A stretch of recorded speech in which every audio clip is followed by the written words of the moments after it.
Baik, kembali lagi bersama saya.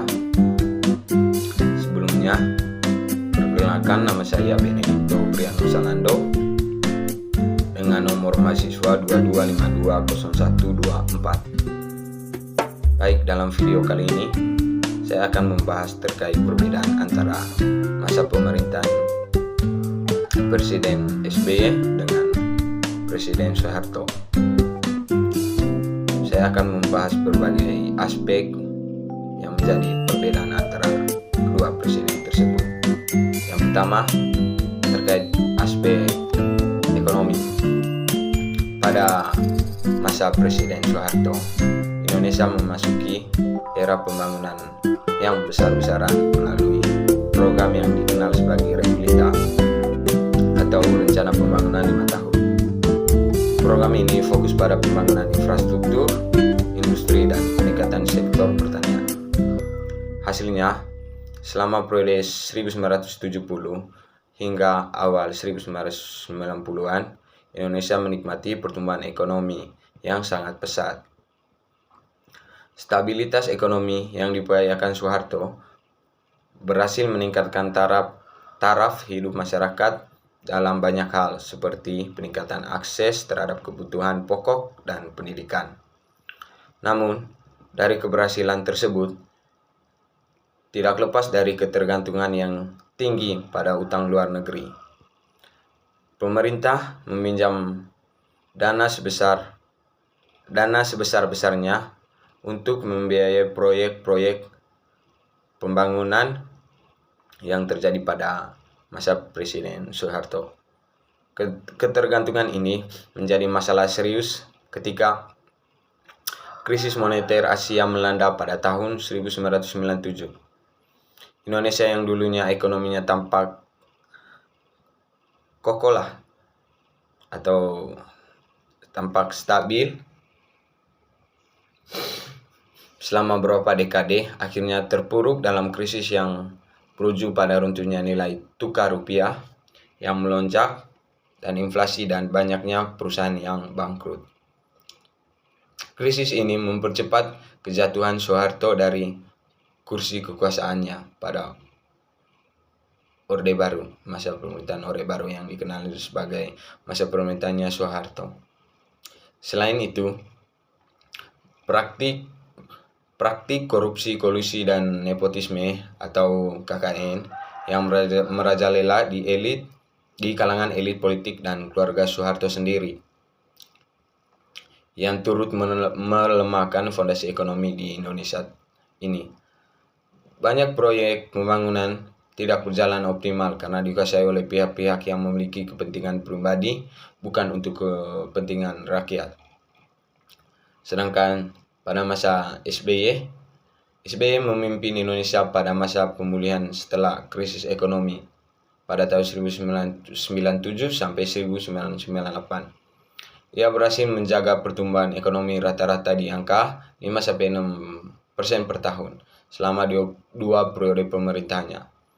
Salah satu capaian besar SBY adalah mengurangi ketergantungan Indonesia pada utang luar negeri dengan meningkatkan penerimaan dari pajak dan investasi dalam negeri.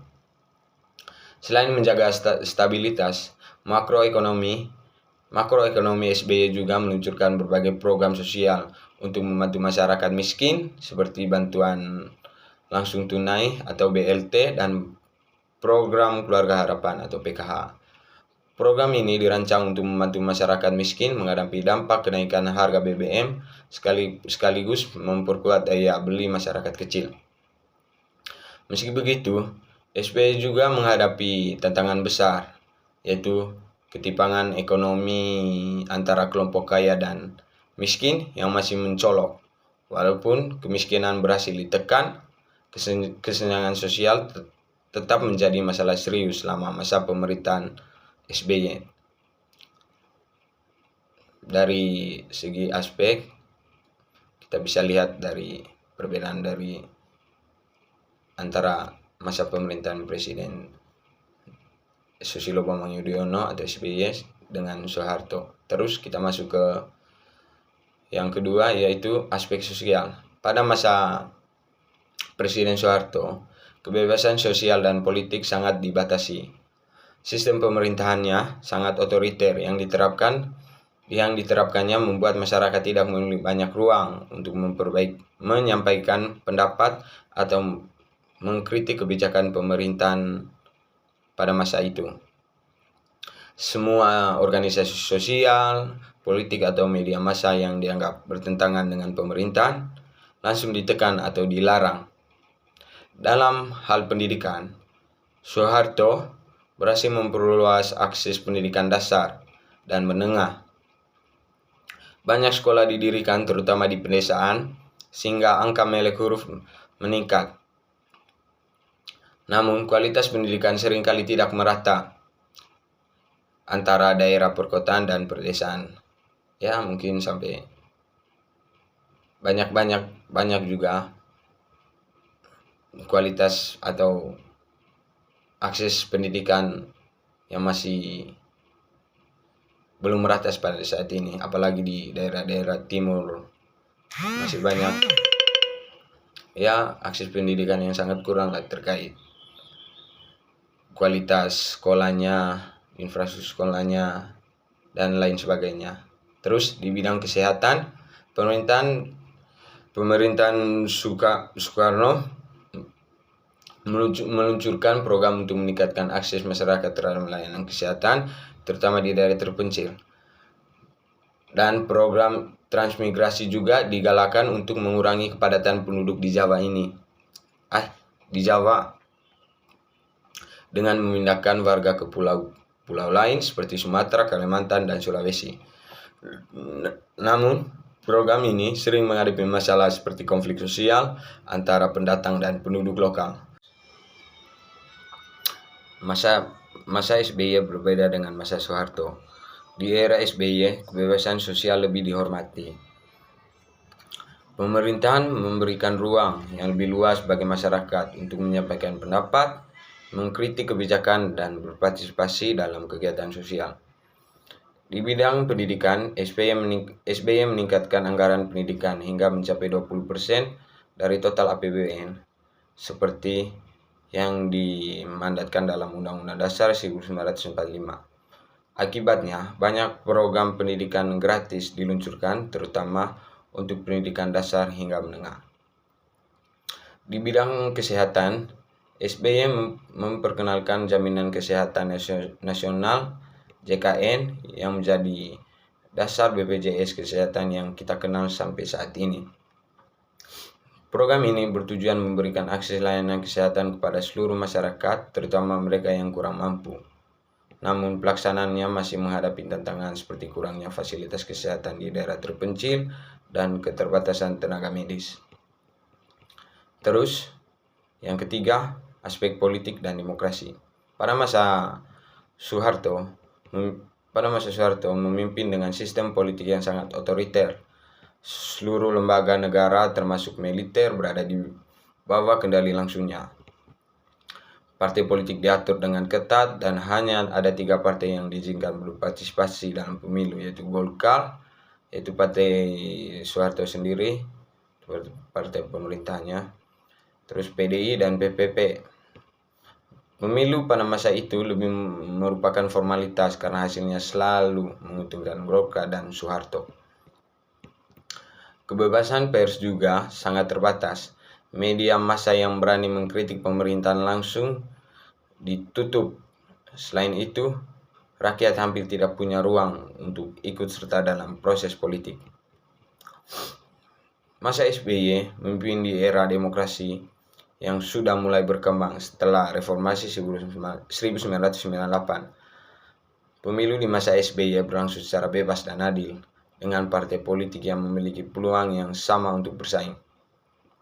Sistem checks and balance antara eksekutif, legislatif, dan yudikatif juga semakin kuat, meskipun masih ada beberapa kelemahan dalam pelaksanaannya.